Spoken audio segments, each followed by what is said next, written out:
क्या सेटन एक्चुअली में एक हीरो है? इसी क्वेश्चन का आंसर ढूंढने के लिए आज हम कंटिन्यू करेंगे पैराडाइज लॉस्ट का book 1 by John Milton. And आज हम कंटिन्यू करेंगे लाइन 376 से बाकी का rest of the book. So hello everyone, welcome back to the literature guide and शुरू करते हैं। ओके, जो मिल्टन होता है वो अपनी हेवनली म्यूज से उनसे पूछता है to help him name the chief fallen angels. अब जो हमने देखा था कि सेटन के अंदर उनके अंडर जो लीडर काम करते हैं वो लोग कौन है, तो वो कहता है कि नेम करो उन फॉलन एंजल्स को जो फायरी लेक से उठे थे जब सेटन ने उन्हें बुलाया था। तो वो एक्सप्लेन करता है कि ये डेविल ही लेटर फॉल्स गॉड बनेंगे जो false god worshipped by humans on earth. तो ये झूठे भगवान बनेंगे जिन्हें ह्यूमंस वर्शिप करेंगे आगे जाके अर्थ पे। तो जो म्यूज होती है वो begins listing them one by one. Then Milton उन्हें लिस्ट करता है। First comes Moloch, a cruel god who demanded the sacrifice of children by fire. तो जो मोलॉक था वो क्या करता था, वो डिमांड करता था बच्चों का सैक्रिफाइस आग के थ्रू, मतलब बेबीज को जलाना। And his worship was so terrible that it turned places like the Valley of Hinnom into symbols of hell। तो वो एक वैली ऑफ हिनम थी, उसे सिंबल ऑफ हेल में कन्वर्ट कर दिया। ठीक है, ये मोलक था जो बेबीज का सैक्रिफाइस मांगता था। Then comes केमोश। केमोश जो था वो इनकरेज करता था immortal and obscene rituals among his followers. ठीक है, बहुत गलत गंदे रिचुअल्स को इनकरेज करता था वो। नेक्स्ट है बालिम एंड एश्टेरोथ, जो लीड करते थे पीपल को, specially the Israelites, away from the true worship of God. तो वो असली भगवान से उनका ध्यान भटकाते थे। एंड जो एस्टेरोथ था वो उसे हम ये भी कहते थे क्वीन ऑफ हेवन। ठीक है, वो काफ़ी वर्शिप्ड वाइडली, मतलब बहुत लोगों से वर्शिप करते थे, इवन किंग सोलोमन। तो इससे ये पता चल रहा है कि उनका प्लान कितना सक्सेसफुल जा रहा था।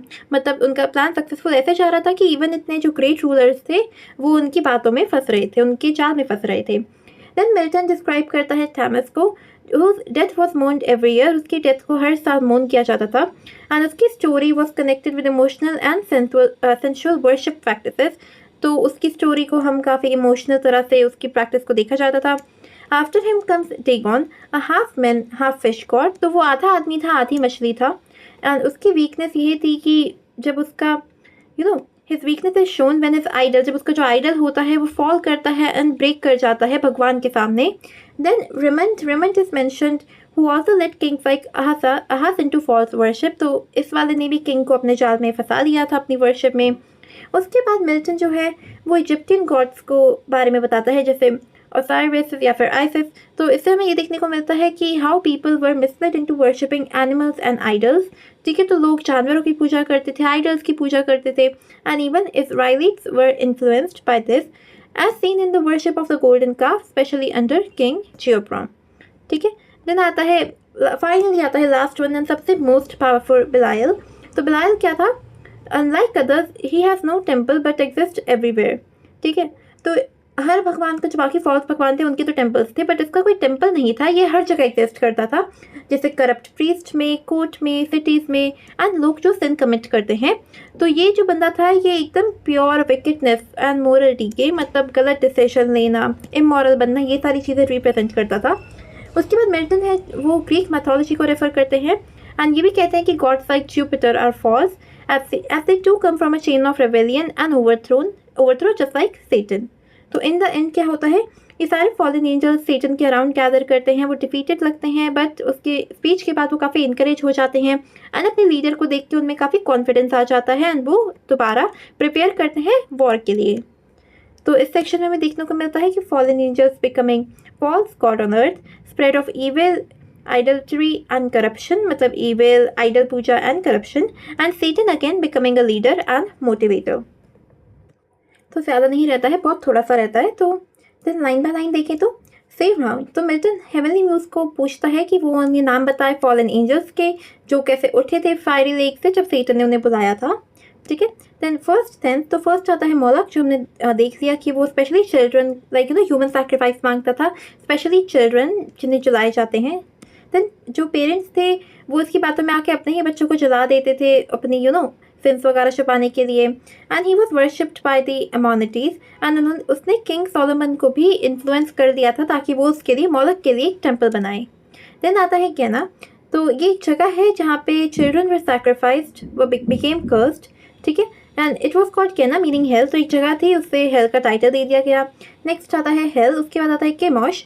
तो नेक्स्ट हेल, उसके बाद आता है केमोश। तो ये जो वर्शिप करता था ये like Moabites he was worship by the Moabites and also called Peor. तो ये जो था ये काफ़ी इमोरल एंड ऑब्सीन रिचुअल्स को इनकरेज करता था एंड उसकी जो वर्शिप थी वो इसराइलिट्स के अंडर काफ़ी स्प्रेड थी। बट लेटर किंग जोसाया ने, जो भगवान के एडवेट फॉलोअर थे, उन्होंने इसे रोक दिया। देन 419 से 437 विथ फोर्स, तो ये जो डेविल्स थे ये दे वर जॉइंड बाय बालिम एंड एस्ट्रोथ, तो ये इनकी वजह से भी जॉइंट थे। स्पिरिट्स जो थे वो कोई भी फॉर्म ले सकते थे, मेल या female. The Israelites abandoned the true god and started worshipping ये फॉल्स वन। तो जो इसराइलिट्स थे, इसराइल के लोग थे, उन्होंने ये अपने सच्चे भगवान को मानना बंद कर दिया था एंड इन फॉल्स गॉड को वर्शिप करना शुरू कर दिया था। ओके, तो जो एस्ट्रोथ की जो अपीयर्स आता है, she is called the queen of haven, एक लड़की थी, तो उसके क्रेसेंट शेप्ड हॉर्न्स थे एंड वो सिडोन में वर्शिप थी। तो किंग सोलोमन ने उसकी वर्शिप करना इजराइल में शुरू कराया था। देन आता है 443 में offensive mountain, refers to mount of olives called corrupt due to idol worship. एक माउंट ऑफ ऑलिव्स था जिसे करप्ट कह दिया गया क्योंकि वहाँ पे आइडल्स का वर्शिप होता था। देन आता है लाइन 444 में यूक्टोरियस किंग, तो यहाँ पे किंग सोलोमन को रेफर किया जाता है जो अपनी वाइफ से इन्फ्लुएंस हो चुका था। देन आता है लाइन 446 से 456 थैमस आइडल्टरीज, तो यहाँ पे आता है नेक्स्ट थैमस। थैमस कौन था?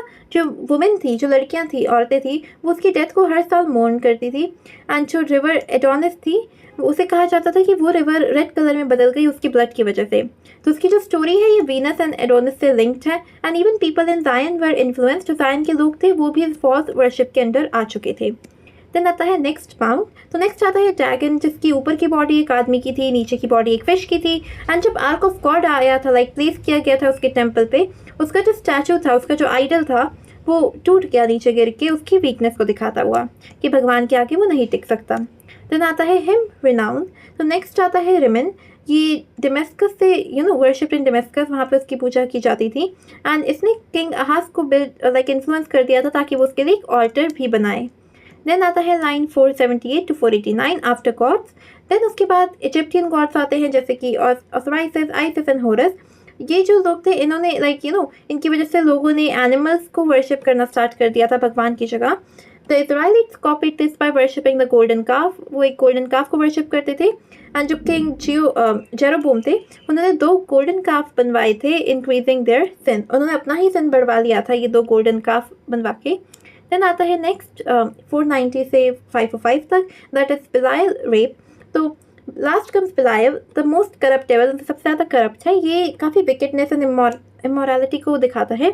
उसके लिए कोई पर्सनल टेम्पल नहीं बनवाया गया है, बट उसे हर जगह पाया जा सकता है, जैसे करप्ट प्रीस्ट हो गए, कोर्ट में, सिटीज़ में, among drunk and sinful people, लोग जो सिन कमिट करते हैं उनके अंदर ही बिलायल देखने को मिल सकता है। देन आता है 506 से 521 दीज आइल्स। तो मिल्टन जो है वो ग्रीक मैथोलॉजी को रेफर करते हैं। वो कहते हैं कि ग्रीक गॉड्स भी एक फेक हैं, फॉल्स हैं। And there is a chain of power, जैसे कि टाइटन, सैटर्न एंड जुपिटर। ठीक है, तो each overthrows the previous ruler. ठीक है, सैटर्न ने टाइटन को थ्रो कर दिया, इस देश को थ्रो कर दिया। तो यहाँ पे यही दिखा रहा है कि each throws the previous ruler. Then आता है ऑल स्टैंडर्ड, तो ये जो सारे डेविल थे ये सैटन के अराउंड आ जाते हैं, गैदर हो जाते हैं। ये देखने में सैड लगते हैं बट बहुत खुश होते हैं अपने लीडर को देख के। उसके बाद सैटन को वापस कॉन्फिडेंस आ जाता है, वो उनका स्पिरिट हाई करता है एंड वो एक्शन के लिए प्रिपेयर करने लगते हैं।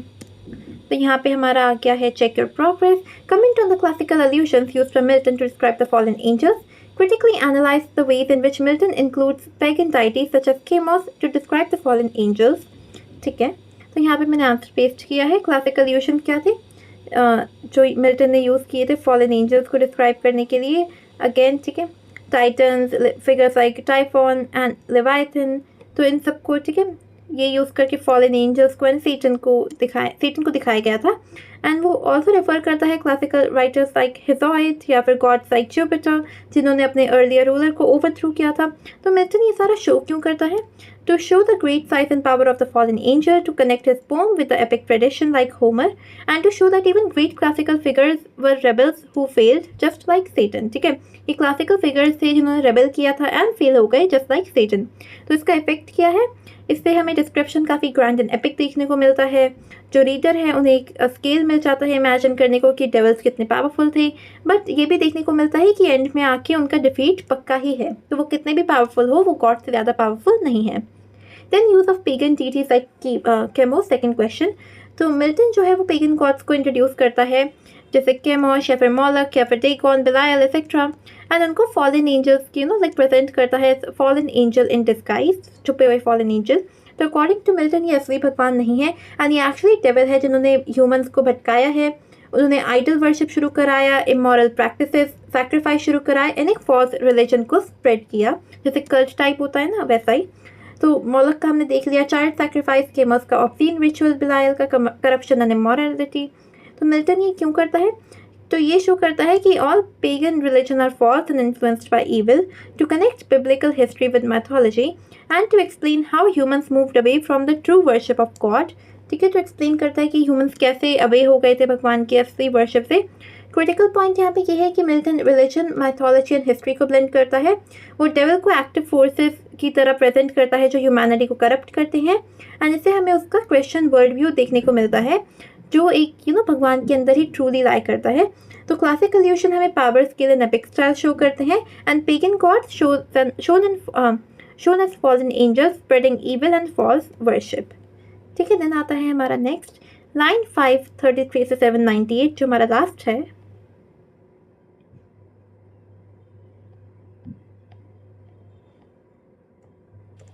तो फाइनली सारे फॉलन एंजल्स को गैदर करने के बाद सेटन उन्हें एक आर्मी की तरह प्रॉपरली ऑर्गेनाइज करने लगता है। हिज स्टैंडर्ड बेरर इज़ेजियल वो एक ग्रैंड बैनर को एक बहुत बड़े बैनर को रेज करता है एंड ट्रम्पेट्स बजाए जाते हैं। एक पावरफुल एंड वॉर वॉर पे जाने से पहले कैसे आर्मी प्रिपेयर करती है, ट्रम्पेट्स बज रहे हैं, बैनर उठा रहे हैं, उनका फ्लैग उठा रहे हैं, तो एकदम वैसा ही एटमॉस्फेयर बना के वो सारे शुरू करते हैं।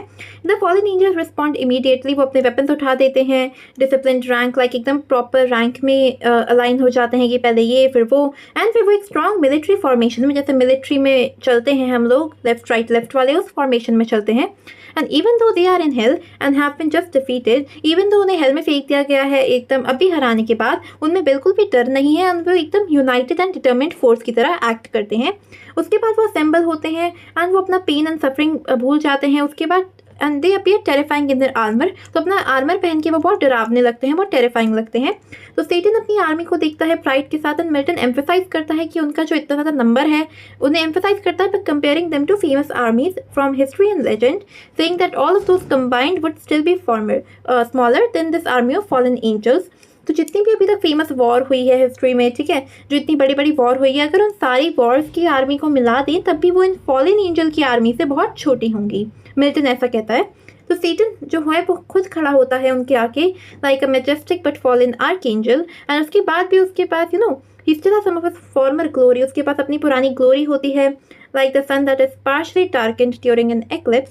तो एक जैसे जब सूरज ढक जाता है, जब सूरज ग्रहण दैट इज एक्लिप्स होता है तो सूरज ढक जाता है आधा, राइट, वैसे ही एकदम।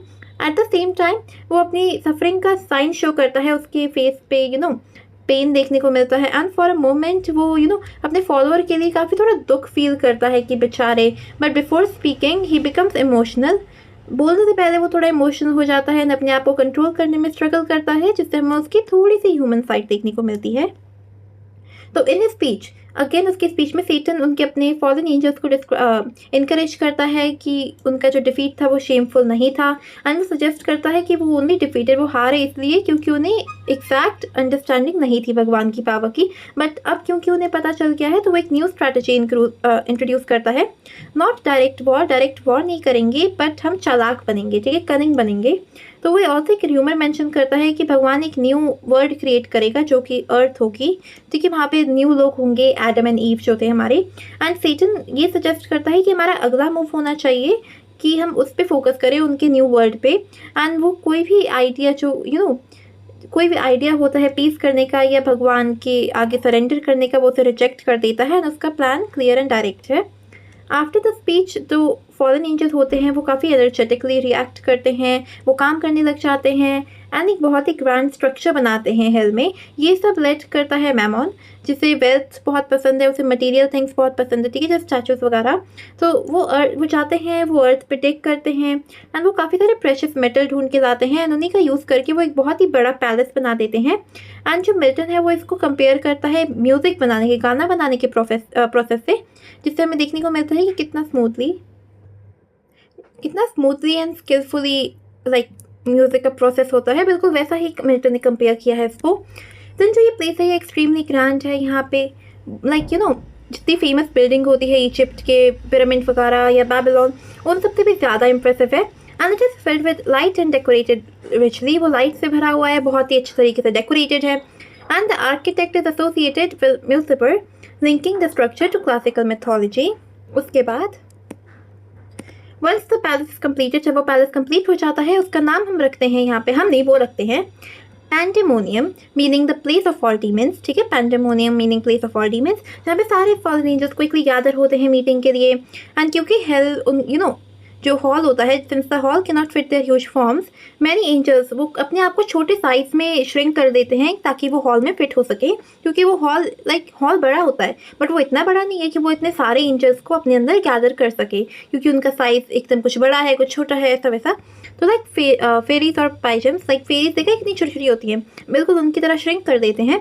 And while the most powerful remains large and set in position of authority, जो फिर मोस्ट पावरफुल वाले होते हैं जैसे सेटन हो गया या फिर मोलक हो गया, ये सारे अपने लार्ज उसमें ही रहते हैं बट बाकी सारे छोटे छोटे हो जाते हैं। तो फाइनली उसके बाद सारी चीज़ें क्वाइट हो जाती हैं and for the Ninja prepare करते हैं अपने फर्स्ट ग्रेट काउंसिल के लिए हेल में, जहाँ पे वो डिसाइड करेंगे अपना अगला प्लान अगेंस्ट गॉड।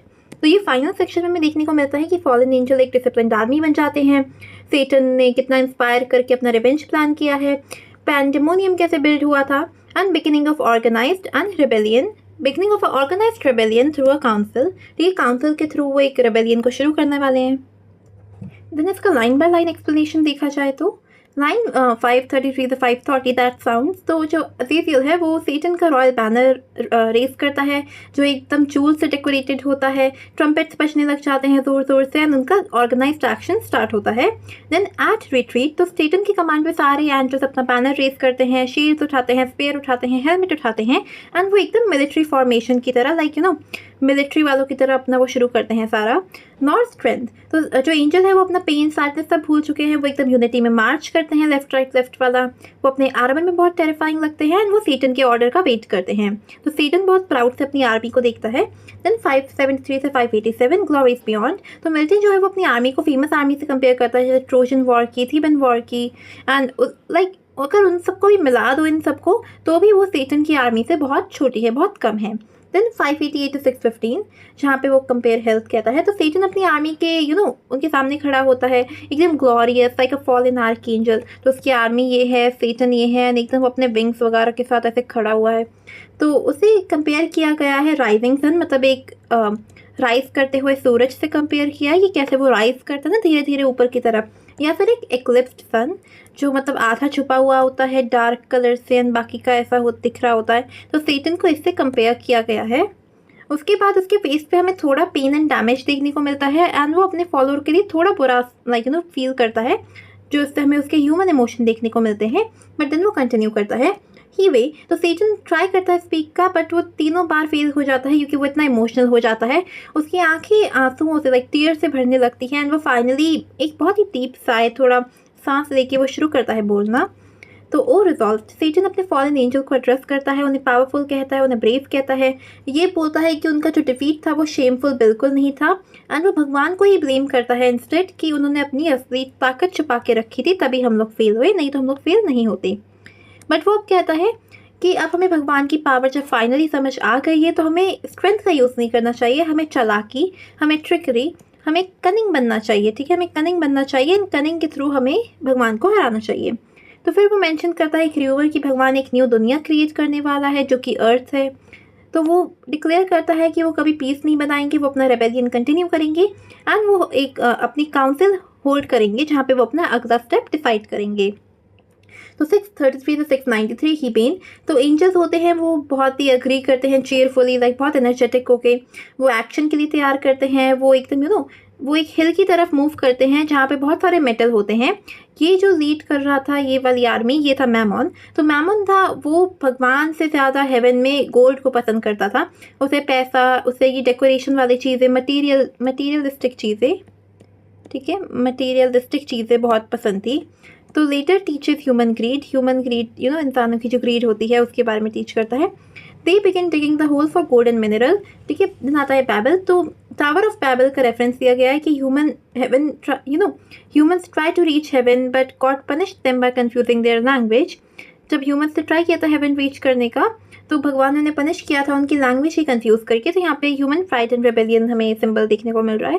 देन 701 से 715 नाइट आर्किट्रेव, तो फॉलन एंजल जो भी उन्हें गोल्ड मिलता है, चीज़ें मिलती है, वो कुछ कैनल डिग करते हैं, कुछ मेटल अलग अलग करते हैं, बाकी जो चीज़ें होती है उन्हें शेप करते हैं अलग अलग स्ट्रक्चर में। तो यही सब करके वो एक अपना ग्रैंड पैलेस बिल्ड करते हैं बहुत बड़ा सा।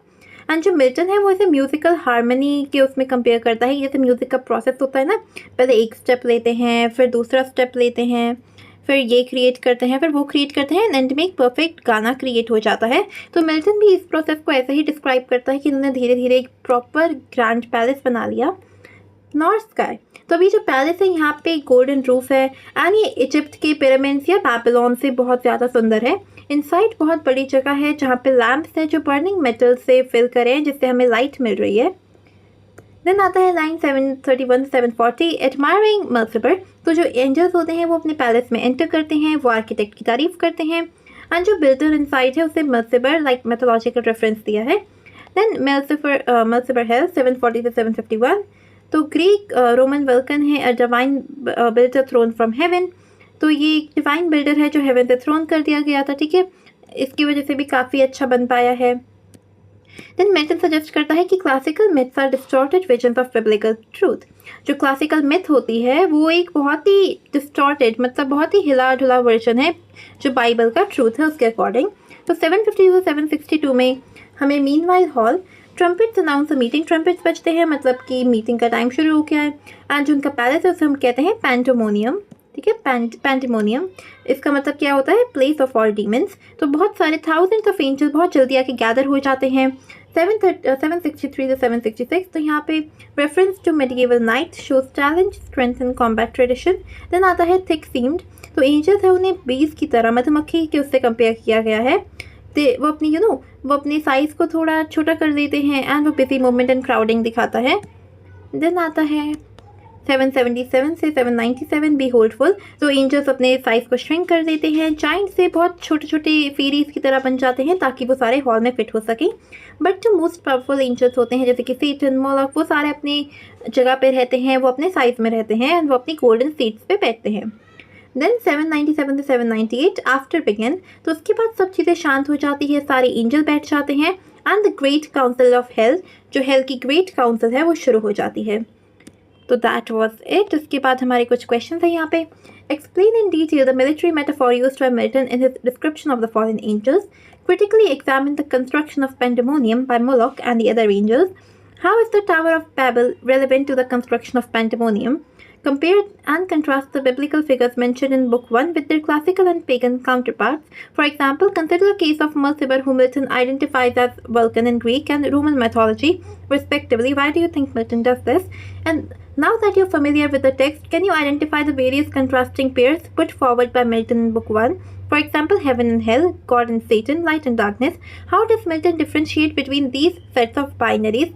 बहुत इंपॉर्टेंट क्वेश्चन है, बहुत डीप क्वेश्चन है, तो इन्हें आंसर करने से पहले हमें क्वेश्चन को समझना चाहिए। तो यहाँ पे आंसर भी है, मिलिट्री मेटाफोर जो यूज़ किया था उन्हें एक डिसिप्लिन्ड आर्मी की तरह दिखाने के लिए वो सेटन के अंदर गैदर करते हैं like soldiers under a commander. वो बैनर यूज़ करते हैं, ट्रम्पेट यूज़ करते हैं, आर्मर यूज़ करते हैं, स्पीयर यूज़ करते हैं, शील्ड यूज़ करते हैं, एंड उनकी फॉर्मेशन इन फैलेंक्स होती है, मतलब ऑर्डर एंड यूनिटी दिखाते हैं। एंड वो एक मार्शल म्यूज़िक जो मूड होता है उसके अकॉर्डिंग ना डम डम डम वैसे वाले म्यूज़िक पे वो मार्च करते हैं आगे की तरफ। तो मीनिंग ये है कि इवन इन डिफीट उनके पास स्ट्रेंथ है, डिसिप्लिन है, ऑर्गेनाइजेशन है। सेटन एक मिलिट्री कमांडर की तरह देखा जाता है, एंड ये पूरे रेबेलियन को एक हीरोइक टोन दे देता है। तो क्रिटिकल पॉइंट ये जो है, ये एक्ट उन्हें हीरोइक दिखाता है, बट उनका पर्पस अभी भी ईविल ही है, तो उन्हें हीरो कंसिडर नहीं करेंगे। देन आता है कंस्ट्रक्शन ऑफ पैंडेमोनियम। पैंडेमोनियम मतलब पैलेस ऑफ ऑल डीमंस, जहाँ पे सारे fallen angels gold and mineral use करके उसे बिल्ड करते हैं। ये मैमन लीड करता है जो एक ग्रीड का सिंबल है, ठीक है। बाकी अलग अलग ग्रुप अलग अलग चीज़ें करते हैं, कोई कोई गड्ढे बनाता है, कोई मेटल ढूंढता है, उन्हें मेल्ट करता है, कोई स्ट्रक्चर को शेप देता है। तो ये हमें ग्रेट ह्यूमन आर्किटेक्चर जैसे इजिप्ट या बेबीलोन से कंपेयर किया गया है एंड इसके पूरे प्रोसेस को हमने म्यूज़िक के उससे कंपेयर किया हुआ देखा है कि म्यूज़िक के फॉर्मेशन की तरह होता है ये। तो क्रिटिकल एनालिसिस है कि यहाँ पे इंटेलिजेंस एंड डेविल की स्किल देखने को मिलती है, बट उनका करप्शन भी दिखता है कि वो कैसे ईविल पर्पस के लिए वो बिल्ड कर रहे हैं पूरा ग्रैंड पैलेस, एंड ये एकदम ग्रीड एंड मटेरियलिज्म के ऊपर बेस्ड है। तो symbol a false heaven created in hell, एक झूठा हेवन उन्होंने हेल में ही क्रिएट कर दिया। And imitation of divine creation but flawed, जैसे भगवान ने हेवन क्रिएट किया उसी की कॉपी करने की कोशिश की, बट नकल करने के लिए अकल चाहिए, तो उनका जो क्रिएशन था वो थोड़ा फ्लॉड था। देन आता है third question, relevance of tower of payable. तो टावर ऑफ पेबल एक बिब्लिकल स्टोरी है जहाँ पे ह्यूमंस होते हैं, वो ट्राई करते हैं हेवन को रीच करने का आउट ऑफ प्राइड, प्राइड की वजह से रीच करने का कोशिश करते हैं, बट भगवान उन्हें पनिश कर देता है उनकी लैंग्वेज कंफ्यूज करके। तो इसका कनेक्शन कैसे है पैंडेमोनियम के साथ? दोनों ही प्राइड एंड रेबेलियन की उसकी वजह से बने हैं, उस पर्पज से, ठीक है। उनके दोनों का रिप्रेजेंट हमें देखने को मिलता है कि दोनों अटेम्प्ट कर रहे हैं भगवान को चैलेंज करने का, एंड बोथ शो ह्यूमन या फिर डेविलिश एरोगेंस। तो मीनिंग ये है कि pandemonium is like another failed attempt to rival God, एक और फेल्ड अटेम्प्ट है भगवान को राइवल करने का। देन आता है biblical versus classical pagan figures. तो एग्जाम्पल मर्सिबर जो था वो एक वल्कन था रोमन, ठीक है।